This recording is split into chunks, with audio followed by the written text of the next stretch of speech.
আসসালামু আলাইকুম। এসএসসি 2025 সালের পরীক্ষার্থীরা বোর্ড চ্যালেঞ্জের রেজাল্ট অনিয়মের কারণে কিন্তু শিক্ষার্থীরা আন্দোলন করতেছে। দেখো এখানে সরাসরি কি তাহলে আন্দোলনের মাধ্যমে রেজাল্ট আবার পরিবর্তন করা যাবে? দেখো এখানে আমি সম্পূর্ণ বিষয়টাকে তোমাদেরকে ক্লিয়ার করে দিতেছি।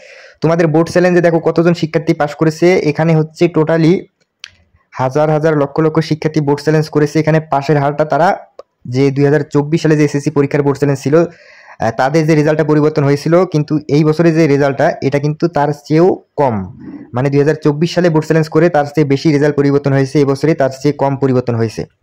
তো এটা সরাসরি কি কারণে হলো এখানে সর্বপ্রথমে আমি জানাই দিতেছি তোমাদের রেজাল্টটা কিভাবে চেঞ্জ করা হয়েছে। আমরা হচ্ছে পরীক্ষার মানে হচ্ছে বোর্ড চ্যালেঞ্জের আগে হচ্ছে তথ্যগুলো সরাসরি শিক্ষা বোর্ড থেকে আমরা হচ্ছে জানি নাই। তো এই জন্য তোমাদের কিন্তু 2024 সালে যে বোর্ড চ্যালেঞ্জের রেজাল্ট তারা প্রকাশ করেছিল যেভাবে, সেভাবে কিন্তু আমরা তোমাদেরকে বলেছি। কিন্তু দেখো এই বছরে তারা কি করেছে, এখানে শিক্ষা বোর্ডের কর্মকর্তারা হচ্ছে তোমাদের এমসিকিউটা রিচেক দেয় নাই, আর হচ্ছে এখানে লিখিত পরীক্ষার খাতায় এখানে শুধু নম্বরটা যোগ করা হয়েছে। এখানে দেখো লিখিত পরীক্ষার খাতায় শুধু নম্বরটা যোগ বলতে দেখো স্ক্রিনে আমি দেখাই দিতেছি, তোমাদের যে লিখিত পরীক্ষার যে প্রশ্নের উত্তর যে লিখছো এগুলো নাম্বার শুধু তারা যোগ করে দেখেছে, কিন্তু তোমার যে ভিতরে যে পৃষ্ঠাগুলো আছে এগুলো তারা কিন্তু দেখে নাই।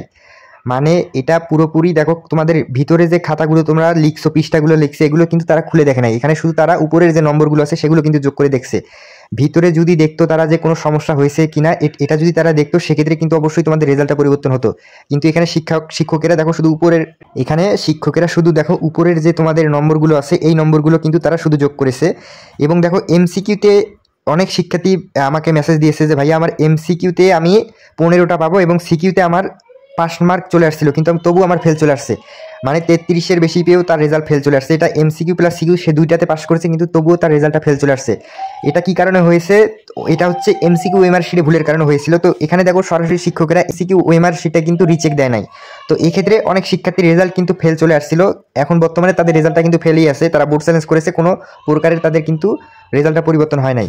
তো এখানে সরাসরি এমসিকিউটা যদি তারা দেখতো সেক্ষেত্রে অবশ্যই তোমাদের এখানে সেই ভুলগুলো সংশোধন করে অবশ্যই রেজাল্টটা প্রকাশ করতো, কিন্তু তারা এই জিনিসটা করে নাই। দেখো এখানে আরও অন্যান্য শিক্ষার্থী আছে যারা ভালো পরীক্ষা দিয়ে রেজাল্ট ফেল করেছে। এখানে অনেক শিক্ষার্থীর ভালো ভালো শিক্ষার্থীদের রেজাল্ট কিন্তু ফেল চলে আসছে। তাদের রেজাল্ট ফেল চলে আসার কারণ হচ্ছে লিখিত পরীক্ষার খাতা।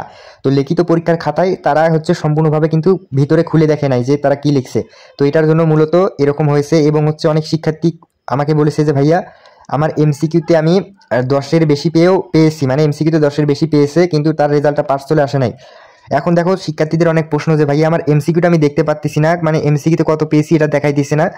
তো এটা যদি দেখাইতো শিক্ষা বোর্ডের কর্মকর্তারা সেক্ষেত্রে তোমরা বুঝতে পারতে যে কিসে ফেল হয়েছে। তো এটা দেখা যায় নাই, তো এজন্য মূলত সমস্যাটা হয়েছে। তো ইনশাল্লাহ বোর্ড চ্যালেঞ্জের রেজাল্ট নিয়ে অনিয়ম হয়েছে, এটা নিয়ে যে সকল শিক্ষার্থী আন্দোলন করতেছে তোমরা কি এটা যৌক্তিক দাবি মনে করো নাকি এটা জানাই দিবে কমেন্টে।